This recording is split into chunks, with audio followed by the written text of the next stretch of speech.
my devil trigger. I'm like, oh!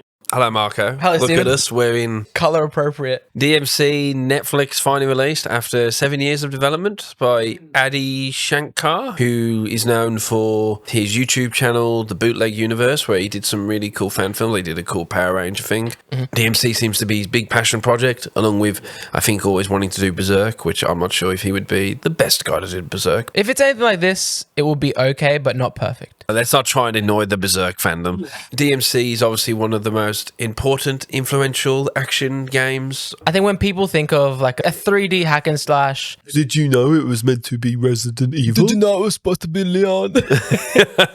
Go to a castle. I've never played DMC 1. I never played DMC 2, which I think is a good thing. Well, no one's played DMC 2. But my first introduction was I picked up the original PS2 DMC 3 in Stratford upon Avon, of all places. I picked it up at a game there, and I bring that up because they released a special edition a year or so later where they made it easier. Yeah. So I pride myself on getting through that game on the original hard version. Well, I could never get through when you're outside of his shop and you fight the Grim Reaper boss, and I never got past it originally as a kid. And then when I rebought the HD remix, I played through all of them, and alas. I remember playing DMC 4, loving that. That was a great time. And then I like elements of the We Don't Talk About It Ninja Theory remake. I like the world design. I liked some of the ideas. In defense of that game, I think the initial trailer was when he was like this drugged out, kind of like tortured soul. MGK, the Joker. Capcom and maybe Fan Outcry was like,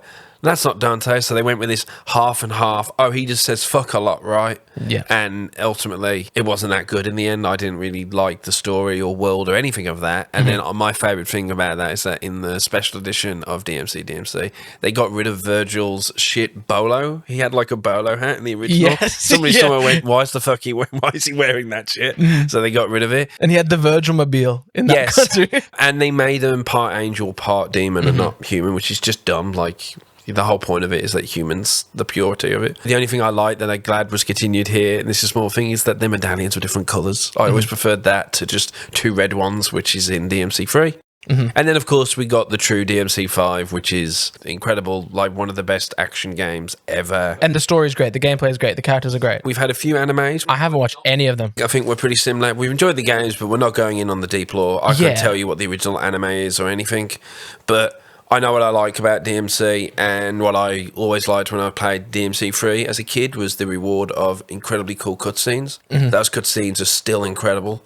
They're so cool in DMC 3. Like, it's why I kept playing the game, was to just get another cool cutscene. And Dante is kind of the ultimate 16-year-old boy badass dream. Yeah. Like, I can't think of another character that is, like, perfectly cool to a 15-year-old. It was, like, him and Kratos, for me, during my PS2 days. It was like, this is it. He hunts demons, he talks down to chicks, And he eats pizza. So then we finally get this Netflix show that, I'm not sure about you, overall, I really enjoyed it. I really, really liked it. It had the ability to make me not look at my phone, which that a show gets a lot of points. Yeah, I got through it in like 2 or 3 nights. Obviously, it's 4 hours, 8 episodes, each one roughly about half an hour.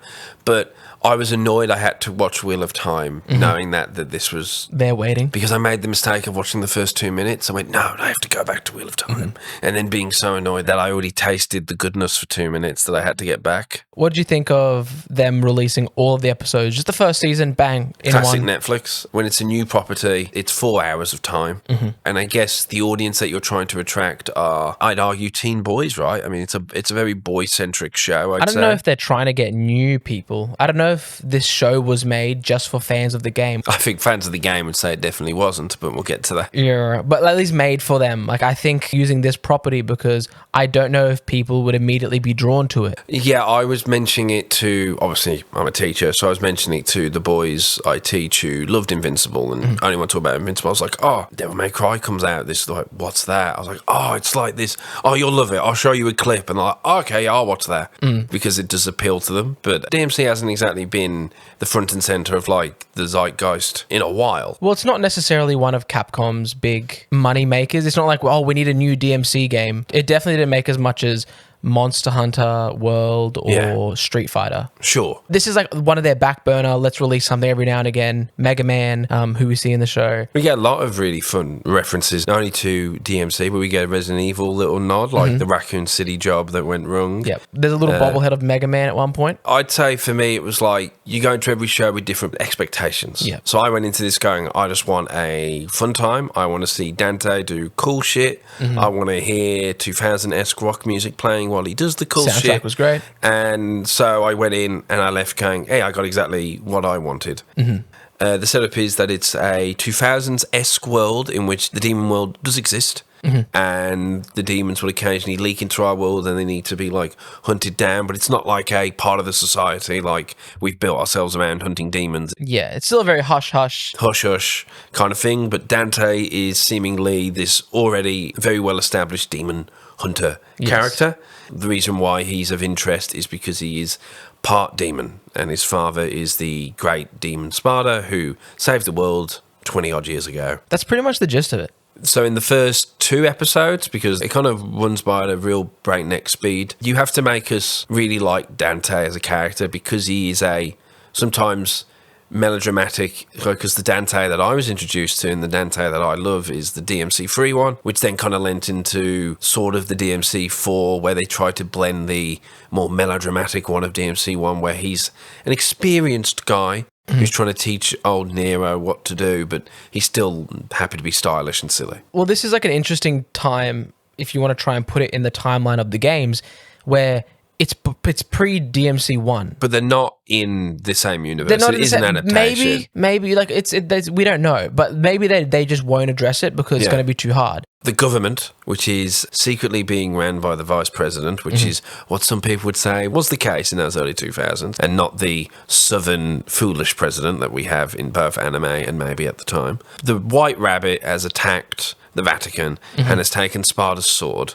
And they are worried that if he gets the MacGuffins together, he'll be able to open up a portal to hell, and hell will be invading Earth, and we can't be having that. Yep. And so since Dante has part of the key to the sword, his necklace, which, very true to the character, he has never wondered or wanted to know why he is extremely strong, fast, can heal fast. He just thinks he's a superhero guy. Yeah. He's a tonally weird character because he's kind of like a Looney Tune cartoon at times, like the way people might, like in Marvel vs. Capcom, they kind of had him and Deadpool be the, in that intro cinematic, because the two do kind of match each other tonally sometimes. Lots of shooty guns, stabbing, they heal like super fast, they'll take damage to deal damage. Yeah, it can say silly one-liners. But very Looney Tunes, you're very right. I think of like the Spider-Verse movies, like the pig Spider-Man. Yeah. It's One Punch Man. He's almost One Punch Man. He is. It's like he's the strongest in the universe, but he's like goofball. Yeah, exactly. So the first thing that made me go, oh, this is fun, is when they have to get all the known monster hunters together to figure out exactly what's going on. So we see Lucia from DMC2 briefly. And then we see, what would be the word? Copyright-free Constantine. Yeah. Where as long as he's not wearing the coat, they don't show him have magic. He can light a cigarette. He doesn't say his name. So he technically is just a blonde Englishman. Yeah. But it's Constantine, which I did love because obviously they have no rights to Constantine. But yeah, it was just nice to see these fun little references to other monster hunters that exist inside of like our zeitgeist. Episode 1 sets a good precedent for the show and Dante. He's super speedy, he's super fast. He makes like fighting noises, which is like very game. Like he's like, ha, ha, ha. Like he makes like Link noises. It's perfect. And they tell us later on where they go, oh, he abandoned 5 of his jobs because he got bored. So we're being told that this guy is just so naturally good. Because, like you said with One Punch Man, he could end the situation very, very quickly. Yes. If he chose to, but he's kind of in it for the adventure, and also it'd be boring for us.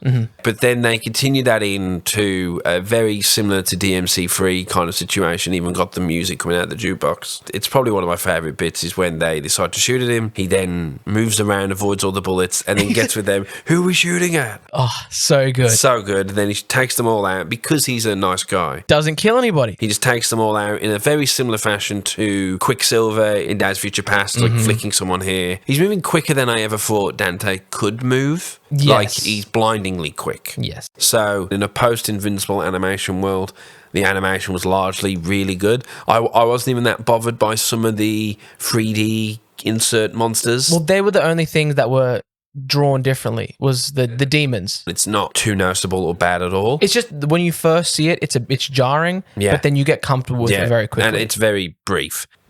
I made the mistake of going, I wonder what the deep fans think. So I went on to Reddit, went on to the Netflix anime, and I was surprised to find that there was quite a few people, shockingly, weren't happy with the adaptation of their favourite character, Dante. And what they were annoyed about was what then comes crashing through the window is that Lady, or Mary, is so present. So present, but also so good. Is that, and I can understand, I rewatched that episode today. You spend minutes of Dante seemingly having fun. He's so quick, so fast, so strong. The only reason why this fight is going on as long as it is because he's choosing for it to go on that long. And then Lady, or Mary, whatever you want to call her, or Lady, jumps through the window. It's meant to be that he's so sure of himself because he's someone who never has to train. And they do say this, that you have no tactics. You just run in there and you do it because you always win. So you never have to think beyond. And that's how she ends up getting him, is because he doesn't actually think. He just thinks, because I'm this basically immortal demon guy, I don't have to worry about anything. But they were annoyed that she basically evades him. And sure, if you want to say that he can avoid bullets but yet can't manage to grab his necklace as it goes past him, okay, but then we wouldn't have a story. We wouldn't have a narrative.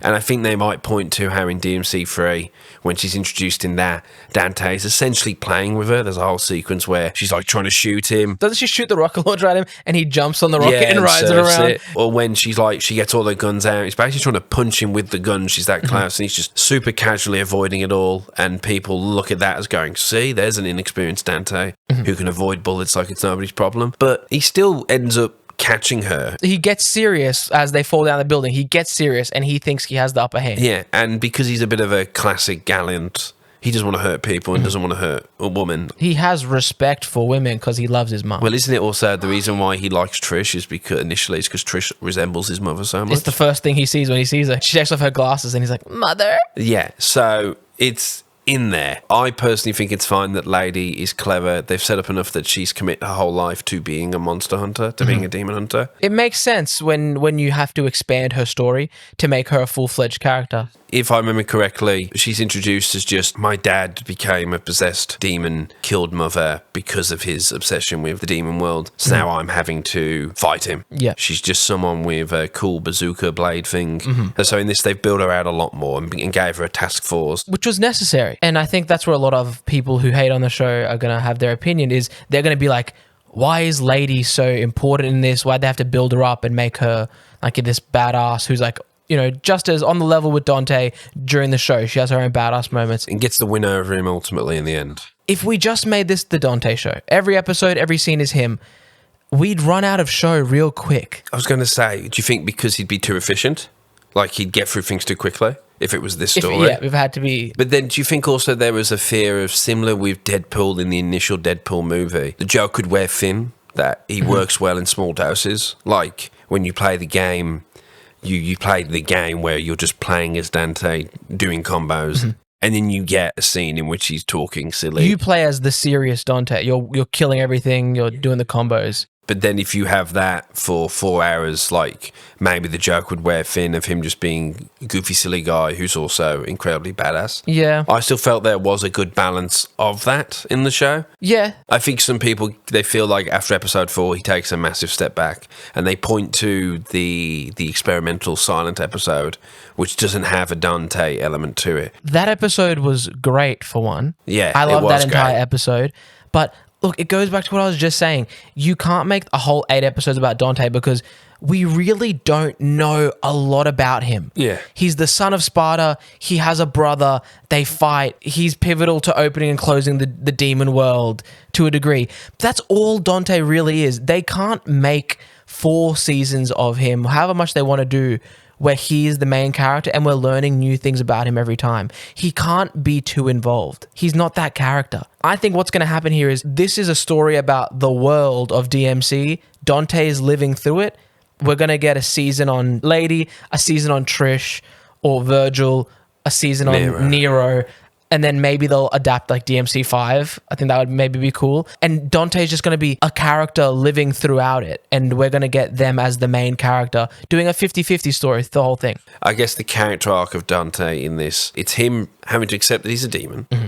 Finding out his brother's alive. So his life is a bit of a lie. I thought it was really funny, but there's a bit where he goes, I realise I have to save the day. I have to go and face the White Rabbit.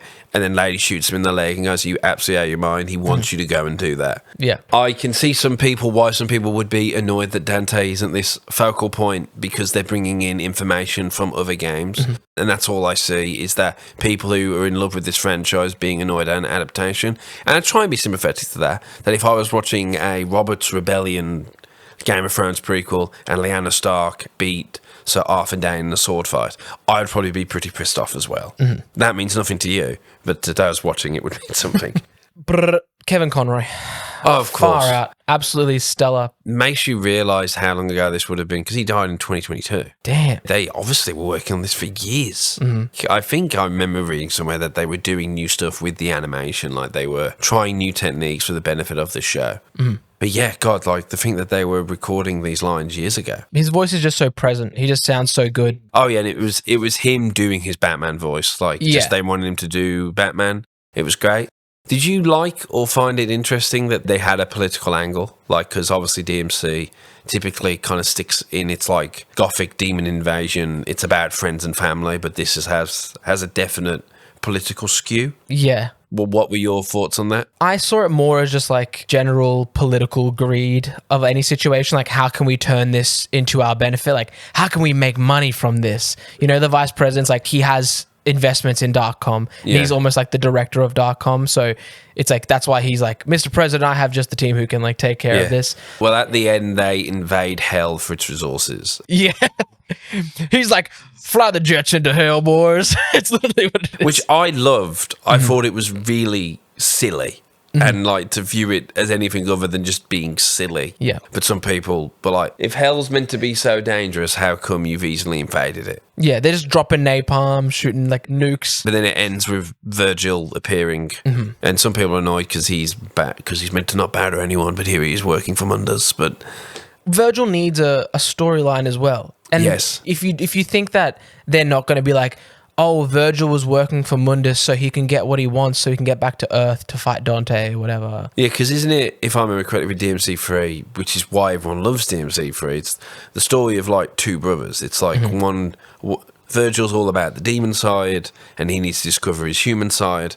Meanwhile, Dante is a human and needs to kind of discover his demon side. Like they're two brothers on separate arcs. The two sides of the same coin. And they're both like traumatized by the death of their mother. So like Virgil's lent more in onto the demon, like humans are weak. I need to be full demon in order to protect the ones I love.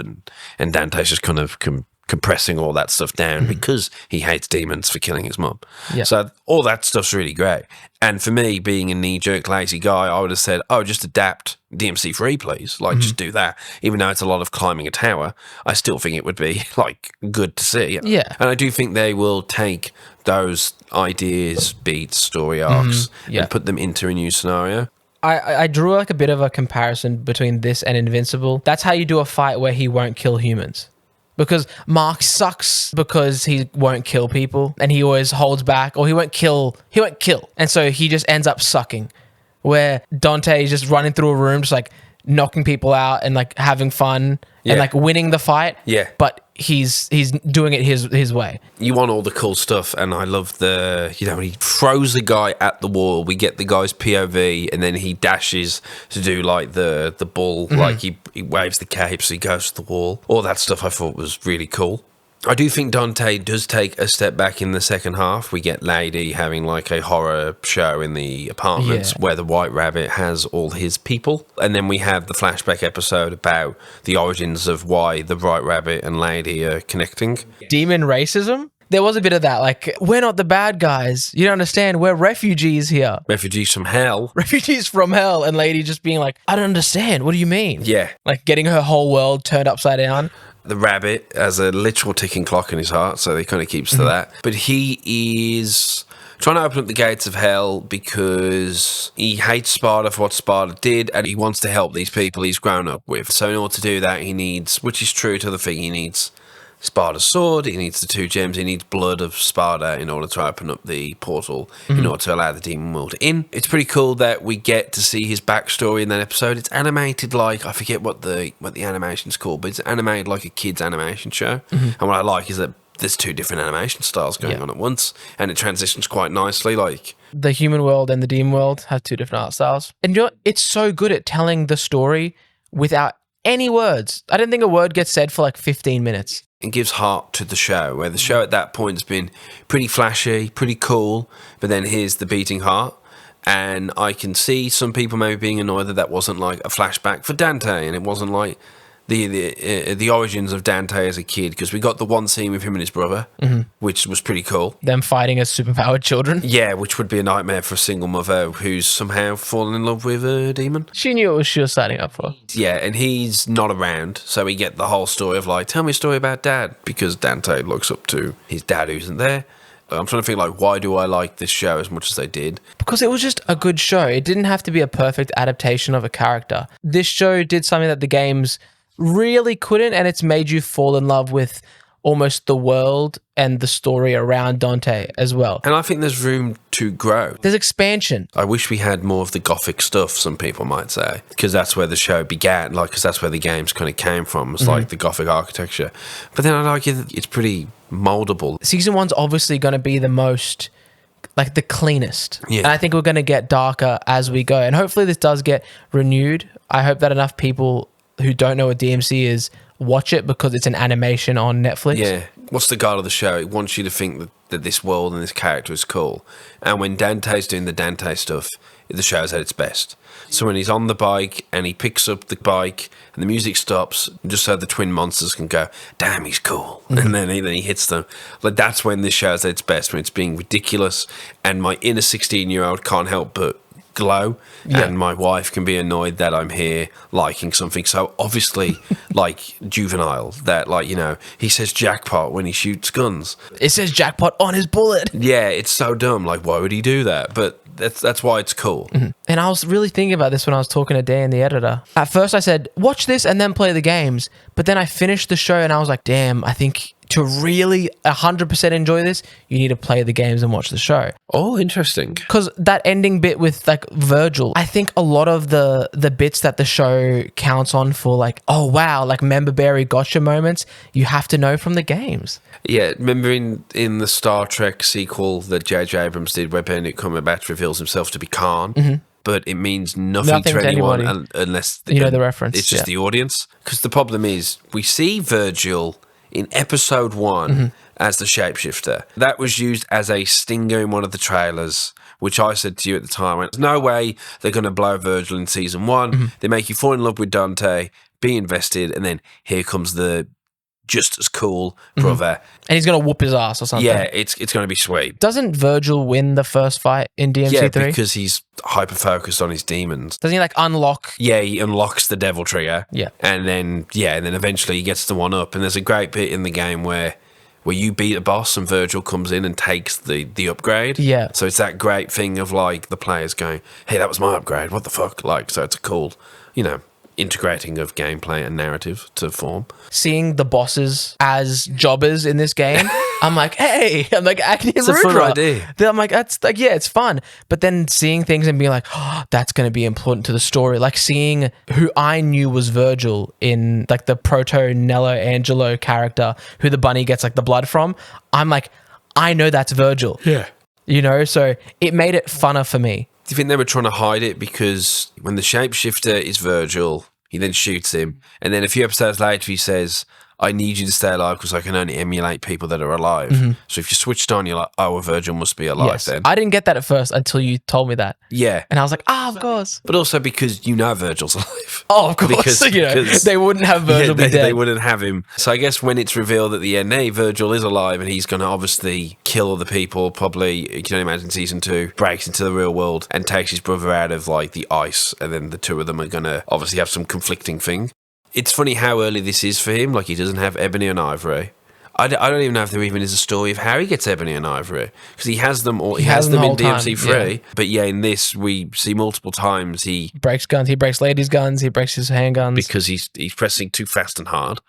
I think it's a good intro to this universe. I think people who haven't played the games would have an easier time getting into it because they wouldn't know that Dante is what got everyone into it and that he is really the central point of everything. Yeah. And everyone else revolves around him. Whereas in this, it's more of like a holistic TV show. If I didn't know the story, I wouldn't have really had any questions about it. Exactly. I almost think that because I had prior knowledge, I almost wish I didn't know anything about the show. Yeah. And I imagine there's some people out there who don't know anything who are going to have a really nice time with this show. I would argue that they can go, we can make you fall in love with Dante immediately, which is what they do. I was giggling like the schoolboy I was for those first 3 episodes because you're just showing me the Dante that I remember loving way back when. But then to make me go, oh yeah, like I like Lady in this. And I think what they try to do is give Lady more of the deeper heart stuff because they want to keep Dante fun. So you put the emotional stuff on there, but then I know others would go, oh, well, Dante can be melodramatic. We've seen it with that, you know what? I should have been the one to fill your dark soul with light. Yes. It's fun. It's more touch that this is the actor who voices Nero in the games. Oh, really? Yeah, you know that he's voicing Dante. He's the voice actor for Nero. Yeah. I'm just sad we don't get the original voice actor for Virgil because I don't know if you know the story. When he recorded his original lines, the DMC3 lines for Virgil, he had a cold that week. Did he really? And so that's why Virgil sounds like this. Really? It's because he had a blocked nose the whole time. Brother. I didn't know And that. he could never emulate it again, like perfectly. Yeah, it was weird hearing this voice and not hearing him yell like, Kyrie! Whatever the fuck his girlfriend's calling DMC4. He's always fucking calling after her. I think overall, this was a really fun show that I went into just wanting fun stuff to happen. So I went in, obviously, as someone who enjoyed those games when I was that age, but I have not followed the series consistently. I've not been watching these other animes that came out. I haven't been playing the games on repeat religiously. Yep. I couldn't tell you why I love Dante other than just the simple basic level of I really like it when he says the funny one-liners and kicks everyone's ass.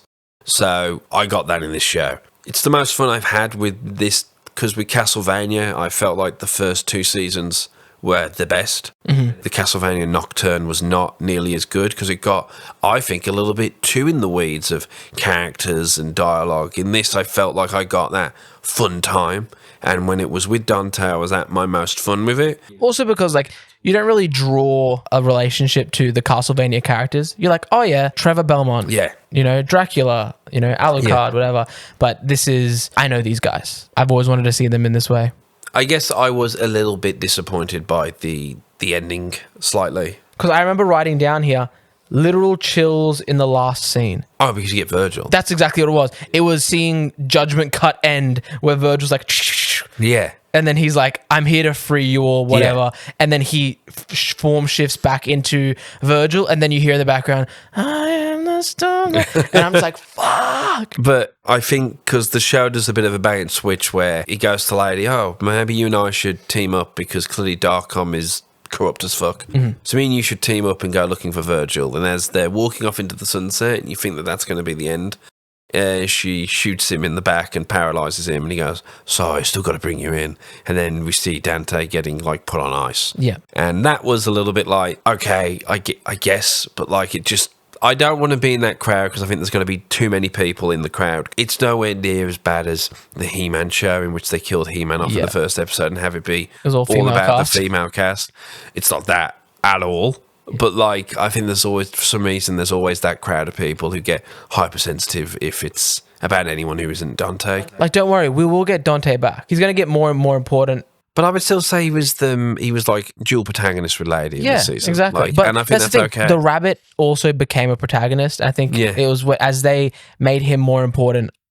I can see what people are saying. Dante lost a bit of the light because they showed like that dual storyline between the rabbit and Lady. And nothing for Dante. Yes. But then I would say that they're saving all that stuff for Virgil because it's all going to be the flashbacks with brothers. That's where Dante's story really begins. He doesn't have a story back here. They're making it up for the show. Because my favourite story of the games is him and his brother in DMC3. And so we're going to get a lot of that. They're fighting so hard on the tower when it's raining and the rain isn't hitting them. Because like they're swiping so hard, and then it's like, and then when he shoots the bullets, his tornadoes lines them up, and then Dante. And they both look exactly the same because their hair is down, and that's when you get the classic. We're talking about the games here, but yeah, if they can do shit like that, I'll be happy as anything. Yeah. Overall, if you go into this show wanting just a really fun time with awesome fight scenes. And you don't need to know anything about the games. But if you go in and you're a hardcore game fan and DMC's your stuff, man, you probably might be a little bit miffed that they haven't like got the tone that you love, that you haven't got the gothic stuff. But if you're a real fan, you're going to love to see the characters that you love portrayed how you like them. You know, Lady's a badass. Lady's always been a badass. She's always been a badass. Everyone, male and female, a sexy badass. Yes. So, like, you can't be annoyed at that. I guess the only plot problem is where did Dante get the extra shirt from? Because she rips the shirt off and then at some point they put a new shirt. Because I thought, they're going with the DMC3 look where he's just got the jacket on the whole time.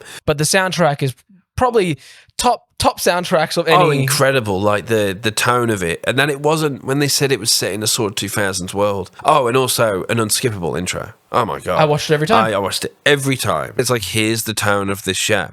It's a big, fun, dumb early 2000s type vibe. Yep. And which is what the games were. And it's what this show is. Yeah, I like it. I loved it. I liked it too. The more I talk about it, the more I like it. If you didn't like it, please feel free to tell us why. And remember, as me and Stephen always say, our opinion doesn't mean any more than yours. Oh, God, yeah.